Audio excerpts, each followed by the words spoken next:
Hello, my name's Jess and today we're going to be speaking about how to build a hibernaculum for common frogs in your garden. Whether you have frogs or toads in your garden, this is going to be very useful, but knowing to identify the difference between the two is also very useful. So, frogs are obviously smaller than toads and they are a lot smoother as well. The male frog will also be smaller than the female, so that helps you identify gender as well. Now is the perfect time to start building hibernaculums in your garden because frogs usually hibernate between October and March, but unlike hedgehogs, if you see them coming out within this time, it's not so much of a worry because they do just want to come out, have a snack, have a wander about, as I'm sure you do sometimes in the night, and then come back and settle back in.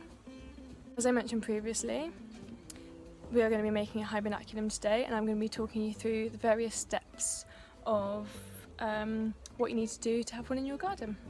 What you're going to need to build this hibernaculum, you're going to need a spade, an area of garden that you know is not going to be disturbed and that you may or may not have seen frogs there, but you know that they're around. They can move from up to 500 metres from where they've been spawning or breeding or where they are, so there's always a possibility. Then you need a pile of sticks. You need sort of some bricks or rocks that you know can sort of you can put in the bottom, but you don't want too many because over time the rain and sort of the winter weather will just naturally compress it, and of course you don't want to sort of pack it in too much because I'm sure you don't like being squished when you're asleep, and neither do frogs. So for the rocks and sticks, you can always just collect these on a nature walk, on the way home from school. Even if you just have some sort of spare bits and pieces lying around back in your back garden, they don't need to be store-bought, they don't need to be anything special, just whatever you can pick up and find really. Okay, so what we need is a pile of sticks, twigs broken down to about this size, and then that'll fit into your hole. Nice selection of stones to go at the bottom. You might even find some whilst you're digging, which is always helpful.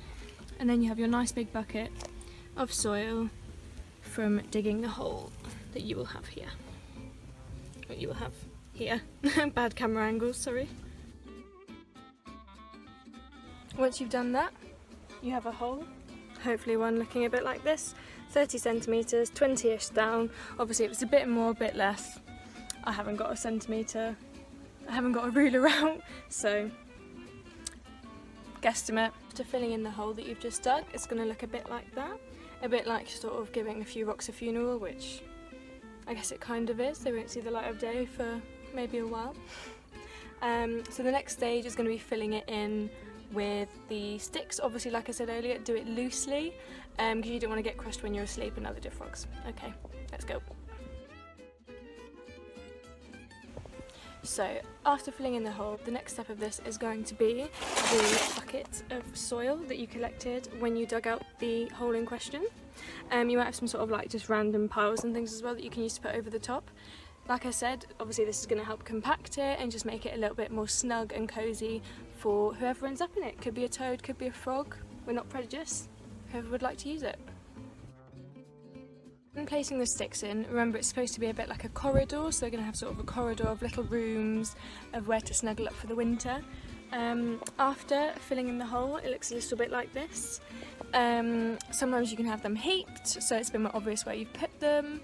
I might put a few more sticks on top just to sort of like, so it's obvious where you've put it, and also there's just a few more corridors and a bit more space if needs be.